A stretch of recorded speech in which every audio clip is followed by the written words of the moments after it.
Dalam nama Bapa, Anak dan Roh Kudus. Amin. Shalom dan salam sejahtera. Hari ini kita akan terus lihat tentang doa. Ini doa Pari nak bagi tahu kita mesti berdoa. Kita sentiasa berdoa. Doa ini bukan satu pilihan. Kita mesti berdoa. Dan Pari nak baca satu ayat dari Lukas 18:1. Kemudian Yesus menceritakan perumpamaan ini untuk mengajar pengikut-pengikutnya supaya sentiasa berdoa dan tidak putus asa. Ini memang satu ajaran oleh Yesus bukan saja kepada murid-muridnya pada masa itu, juga untuk kita. Kita mesti berdoa. Yesus kata jangan putus asa. Ini bila kita berdoa setiap hari. Walaupun kita menghadapi atau kita akan menghadapi cabaran, kalau kita terus teguh dalam doa, kita mesti akan nak menerima berkat Tuhan. Kita mesti boleh mengatasi masalah-masalah yang kita menghadapi dalam kehidupan kita. Tuhan Allah akan menguatkan iman kita dan kita akan terus menjadi satu berkat untuk diri sendiri, untuk dalam keluarga, di tempat kita tinggal, dan juga kehidupan kita akan membawa kemuliaan kepada nama Tuhan. Oleh itu kita mesti berdoa. Jangan bagi alasan mengapa kamu tak dapat berdoa. Jangan kata saya tak ada masa. Kamu mesti berdoa. Ini adalah ajaran Yesus, bukan padri yang ajar kamu. Yesus yang ajar. Kita mesti berdoa. Tak kisah berapa lama. 5 minit kah, 10 minit kah, 1 jam, itu terpilih. Tapi kamu mesti berdoa. Nah, hari ini kita terus akan lihat tentang doa Tuhan. Ini adalah satu tajuk yang memang susah nak faham. Untuk padri pun memang susah sikit. Itu yang paling katakan, kadang-kadang kita berdoa saja. Ini kita bila kita baca doa, di gereja kadang-kadang kita pun terus baca saja. Kita pun sudah menghafalkan doa itu, kita baca saja. Semua orang baca sajalah. Tapi kita mesti tahu apakah makna doa yang kita baca. Kita mesti tahu ini bukan satu mantra. Kita boleh ucap dan sesuatu akan berlaku. Ini doa mesti keluar daripada hati kita dengan penuh dengan bermakna. Ayat 9, berdoalah demikian. Ini ajaran Yesus. Kita telah lihat semalam. Ya Bapa kami yang di syurga, sucilah namamu. Allah kita menyembah Allah yang suci. Bukan saja dia suci, kita selalu kata Maha Kudus. Maknanya tak ada dewa-dewa yang lain lebih berkudus daripada Allah yang kita menyembah. Tak ada seorang yang lebih suci daripada Yesus. Nanti mengapa kita nak berdoa? Sucilah namamu, kuduskanlah namamu. Dalam bahasa English, hallowed be your name, or holy be thy name. Bahasa Tamil dia kata, உம்முடைய நாமம் பரிசுத்தப்படுவதாக. Mengapa? Kalau Allah kita menyembah itu yang maha kuasa, maha kudus, macam mana kita boleh kuduskan dia lagi? Macam mana? Itulah kita akan lihat. Sebelum itu kita mesti faham apakah dia kudus. Apakah dia makna kudus? Ini makna kudus ialah diasingkan atau berbeza. Separated Oh, different. Ini pada satu contoh. Ini kita panggil tempat gereja adalah tempat yang kudus, holy place. Atau kita pun panggil itu mazbah suci. Mengapa? Sebab kita kata bangunan ini diasingkan untuk satu tujuan, iaitu untuk menyembah Allah. Bila kita berkumpul dalam gereja, bukan untuk disco, bukan untuk menjual dan beli barang, tapi dengan satu tujuan saja, iaitu untuk menyembah Tuhan. Itu yang kita baca dalam Lukas. Ini yang telah berlaku. Mari akan baca Lukas 19 ayat 46. Yesus berkata di dalam Alkitab tertulis bahawa Allah berfirman, rumahku akan disebut rumah tempat berdoa, tetapi kamu menjadikannya tempat persembunyian perompak. Tengok, Yesus pun marah, dia kata, ini adalah tempat suci. Bila kita berkumpul untuk menyembah Tuhan, berdoa. Itu yang kita bangunan itu diasingkan, holy place. Itu satu contoh. Dan bila kita kata Allah yang kita menyembah Allah suci, maksud Allah yang kita menyembah dia jauh berbeza daripada dewa-dewa di dalam dunia ini. Kita boleh baca tentang dewa-dewa. Ada beribu-ribu dewa. Seperti yang paling telah kongsi semalam. Kalau kamu masuk ke pendalaman, mereka akan menyembah animist. Mereka akan menyembah pokok. Mereka akan bagi korban kepada pokok. Mereka akan menyembah sungai. Mereka akan bagi korban kepada sungai. Mereka rasa ada dewa sungai, ada dewa pokok, ada dewa bermacam-macam dewa.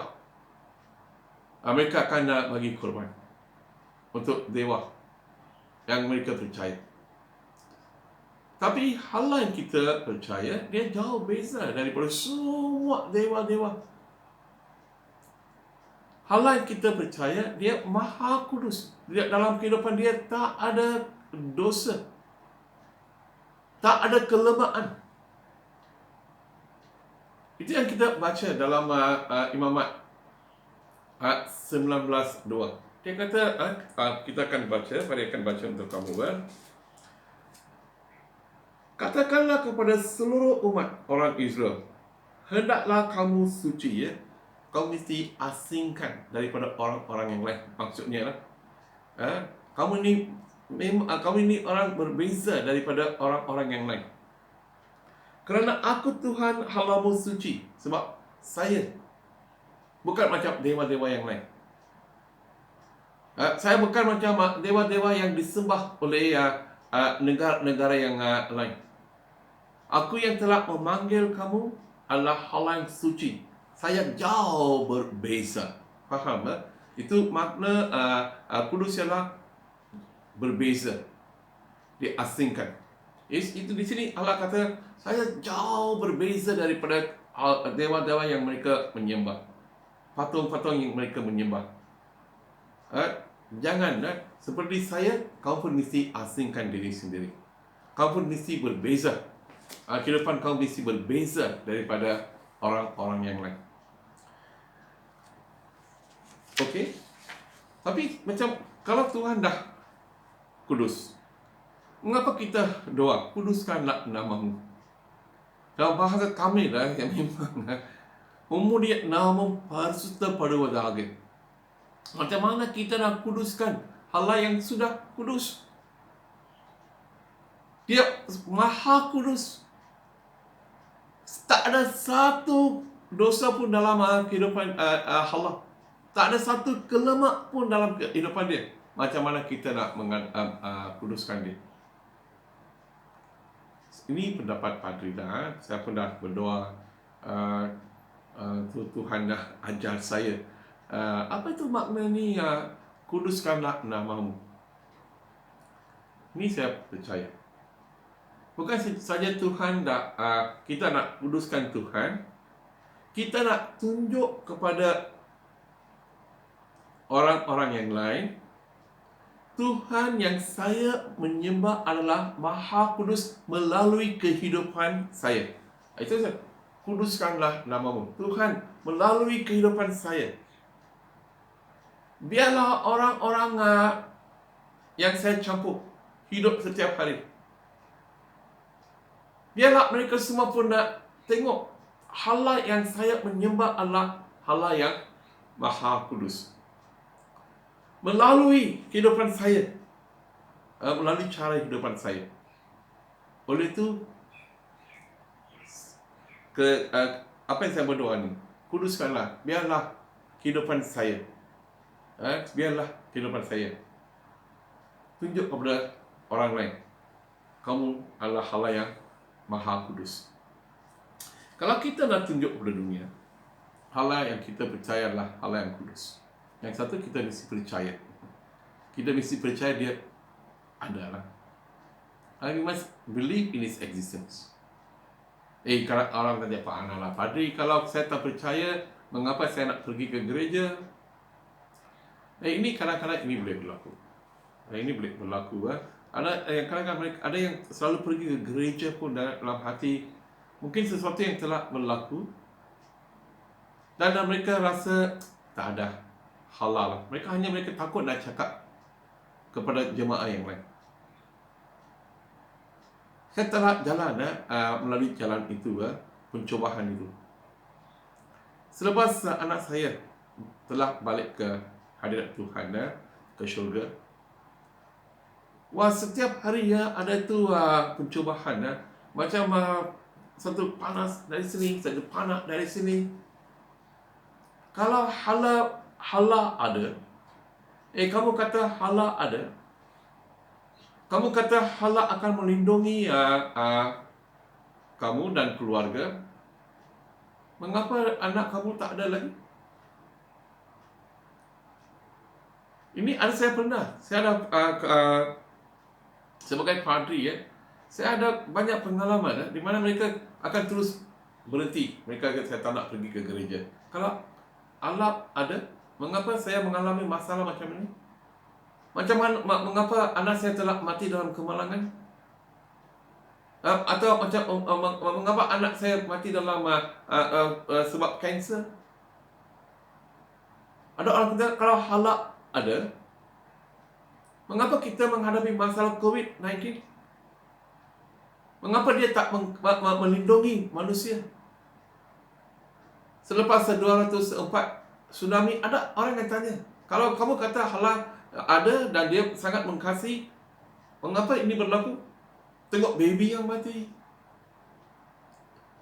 Tengok berapa ribu orang Kristian pun mati, bukan Kristian saja. Ini kita boleh dalam hati yang mungkin cara kita hiduplah. Walaupun kita boleh ikut kebaktian, tapi melalui kehidupan kita boleh hidup macam tak ada Tuhan. Oleh itu mereka di tempat gereja kita, orang tak boleh nampak Tuhan dalam kehidupan kita. Di tempat gereja kita, orang tak boleh nampak Allah yang Maha Kudus dalam kehidupan kita. Cara kita hidup adalah macam orang-orang yang lain. Faham? Ini kata, kuduskanlah namamu. Tuhan, saya nak bagi tahu kepada orang lain melalui kehidupan saya, kehidupan yang suci, dengan kuasa Roh Kudus. Saya seorang yang lemah, tapi bagikanlah saya kuasa supaya saya boleh hidup satu kehidupan yang suci, yang kudus. Dan saya nak kuduskan, saya nak bagi tahu kepada orang lain betapa kudus Allah yang saya menyembah. Dan kita mesti tahu, kalau kita nak kuduskan nama Tuhan, kita mesti tahu Allah kita berada bersama kita di mana-mana saja. Ini yang masalah yang besar. Bila kita datang ke gereja, perangai kita boleh tukar. Dan dalam gereja kita jadi malaikat. Itu yang orang kata bukan? Dalam gereja malaikat. Selepas keluar dari gereja macam jadi hantu. Itu orang kadang-kadang cakap lah. Padri ya, you ingat dia orang baik tak padri? Satu hari you datang ke tempat gereja, tengoklah. Saya pernah dijemput oleh guru dari sekolah. You tolong datang bagi nasihat kepada budak ini ya. Dia dari gereja kamu bukan? Di gereja macam malaikat. Di sekolah tak tahu. Di gereja macam malaikat. Di tempat kerja tak tahu. Sebab mereka rasa Tuhan ada di gereja. Oleh itu bila saya pergi ke gereja, saya mesti jaga apa yang saya cakap, apa yang saya buat. Oleh itu bila saya pergi ke gereja, saya mesti menjadi suci. Bukan, kita mesti percaya Tuhan ada bersama saya setiap saat. Bila saya di tempat kerja, di kedai kopi, bila saya order makanan, dulu memanglah sebab tak ada handphone. Kalau makanan datang lewat, itu waiter kena marah. Sekarang semua orang pun sibuk dengan handphone. Tak ada masa untuk marah itu waiter. Tapi di restoran pun kita mesti rasa Tuhan ada bersama saya. Itulah cara kita boleh mengkuduskan nama Tuhan. Itu yang mulialah namamu. Macam mana kita boleh muliakan nama Tuhan? Melalui kehidupan kita, perbuatan yang baik yang kita baca dalam Matius 5. Kita melalui perbuatan yang baik. Bila kita bersinar untuk Yesus, kita boleh muliakan nama Tuhan. Kita boleh kuduskan nama Tuhan. Oleh itu saya mesti percaya Tuhan ada bersama saya di mana-mana saja. Kalau saya tahu Tuhan ada bersama saya tahulah tak boleh buat jahat lah, tak boleh buat dosa lah. Betul. Kalau bapa saya ada bersama saya, macam mana nak boleh jadi nakal? Macam mana jadi mancal? Betul. Menjagalah. Kalau cikgu tak ada dalam kelas, semua murid pun mancal kan? Nakal. Nak bising lah, keluar lah. Tapi cikgu di dalam kelas, semua pun diam. Macam itulah. Kita kalau saya percaya, hal lain saya percaya, dia ada bersama saya sebagai Emmanuel setiap saat. Bila saya tidur pun dia ada bersama saya. Bila saya bangun pun dia ada bersama saya. Dan ketika kita mesti percaya, kita mesti taat setia kepada perintah Tuhan. Bukan saja kita tahu, itu bukan cukup. Kalau tak cukup kalau kita baca saja firman Tuhan. Tak cukup kalau kita hanya dengar firman Tuhan melalui khutbah. Kita mesti ambil langkah untuk mengubah cara hidup kita. Oleh itu kalau firman Tuhan kata kau mesti tukar cara hidup kamu. Satu hari saya akan kongsi tentang drunkenness. Kalau Tuhan kata kepada kita sesuatu, kita mesti ambil langkah. Kita mesti kata Tuhan, kalau ini adalah perintah Tuhan, saya akan ikut. Bukan saya dengar. Ini ada dua perumpamaan dalam Alkitab. Bila Yesus mengakhiri khutbah di atas bukit, dia kata ada dua orang. Mereka telah pergi untuk membina rumah. Seorang di atas pasir, seorang di atas batu. Dan bila angin ribut, rumah yang dibina di atas pasir terus runtuh. Tapi rumah yang telah dibina di atas batu berdiri. Dia kata orang yang mendengar firman Tuhan dan mengikut firman Tuhan, mereka adalah seperti rumah yang dibina di atas batu.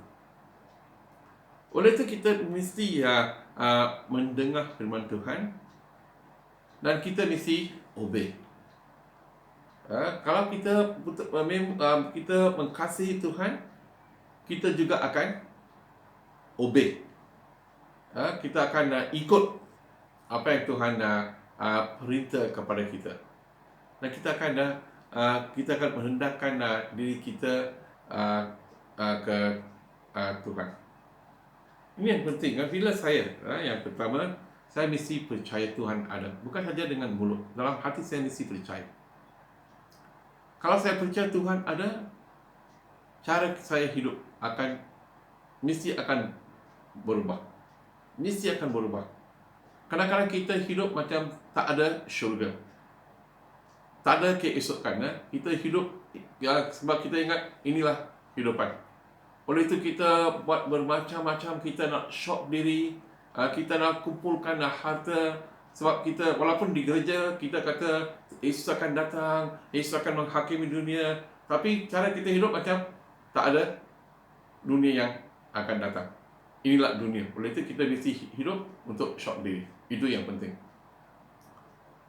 Yang kedua, kita mesti rasa Tuhan, keadaan Tuhan bersama kita di mana-mana saja, setiap saat. Yang ketiga, kita mesti taat setia kepada ajaran Tuhan.